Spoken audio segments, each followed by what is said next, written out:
Howard Stern, by any measure, is one of the great radio hosts of all time. He makes a huge amount of money for doing what he does, but there's a reason for it.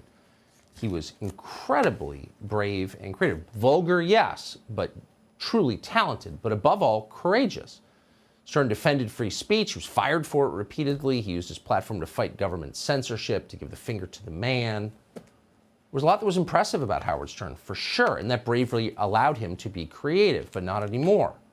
Maybe it was the coronavirus that broke him. Maybe it was just hormonal changes with the middle age. He's now a coward, and his broadcast is about cowardice, amplifying his fears about corona over the air and attacking, more precisely, attacking anybody else who's decided to live life as a free person. When are we going to stop putting up with the idiots in this country and just say, it's mandatory to get vaccinated? F them, f their freedom. I want my freedom to live. I want to get out of the house already. I want to go next door and play chess. I want to go take some pictures. This is bull. So this is a guy who's had every vax available, and he's still hiding in his basement because the vaccine works so well that he can't go out. Right. So when other people disagree, when Aaron Rodgers, for example, the athlete, decided to make his own medical decisions about the vaccine, Howard Stern was enraged.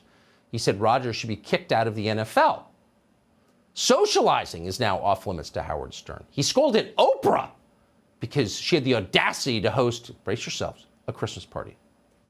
And I'm really amazed by Oprah. I really am. I mean, on her Instagram, she likes to take you into her house where every night of Christmas is a big party, like a celebration, and she flies in a different chef. And I'm, it's getting very confusing to me. I see what's going on with COVID. Everyone's got it. Everyone's sick. People have 104 fever. I don't want to have 104 fever. I don't want to get sick. So I'm hiding. But everyone else is out running around. I see she's having dinner parties. So the guy was always a narcissist. Obviously, the show was about himself. But again, he had a spirit. He had bravery. But he's declined into this kind of quivering mass of neuroses and hatred. Hatred that has so overtaken him that he's decided that anyone who doesn't follow his commands should just go die. Listen. If it was up to me, anyone unvaccinated would not be admitted to a hospital. At this point, they've been given plenty of opportunity to get the vaccine. They don't trust our government. They think that there's some conspiracy to turn them into a magnet or something like this. Now, if you don't get it, in my America, all hospitals would be closed to you. You're going to go home and die. So if you don't trust the government, you don't get health care and you should die. So the bigger question is, how did this brave, creative guy become a tool, a craven tool of the powerful wishing death on his own listeners? There's something sad about this, really sad. Jimmy Dore has watched it happen. He's the host of the Jimmy Dore Show, and we're happy to have him come on tonight. So, Jimmy, I'm not even attacking Howard Stern, whom I respect for his talents, which are real. But what is this that we're seeing? I don't know. Is there anything creepier than a guy who looks like a hippie but talks like a Fed? Not for my money. But please, That's good. Can't we all...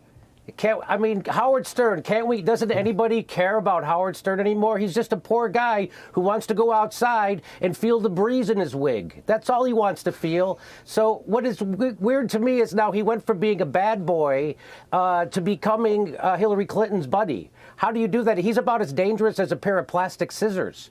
So what happened is the establishment gave him $400 million, and now he's the establishment. And so now instead of standing up to the oligarchy and standing up to the government and standing up to authoritarianism, now he's preaching it. And he's like a bully to get you to do things the government wants you to do. It's the opposite of freedom. It's the opposite of what comedy is supposed to be. You're supposed to use comedy to undermine the status quo and poke holes in it and make fun of it. He's now using his platform to prop up the status quo, authoritarianism. And by the way, he's doing exactly what the oligarchy wants him to do, which is blame your neighbor.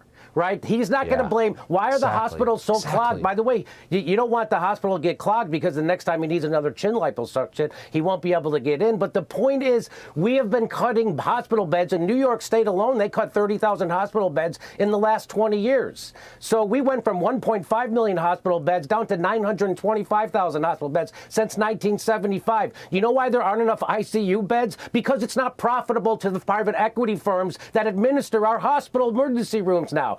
People don't know this. In 2018, I just covered it on my show, there was a huge outbreak of the flu, and guess what? Every hospital in every state was overrun, and they were treating people in tents for the flu. So this idea that the COVID patient is the person you should be angry at, instead of the oligarchs who have been getting rid of hospital beds and ICU beds because they're not profitable, of course that's what Howard Stern does now, because he is the status quo. There's no point to him anymore. He turned in, and so instead, you know, if you live long enough, as a hero, you're going to, I guess, turn into Don Imus, because that is what happened to Howard Stern. And it is sad to watch.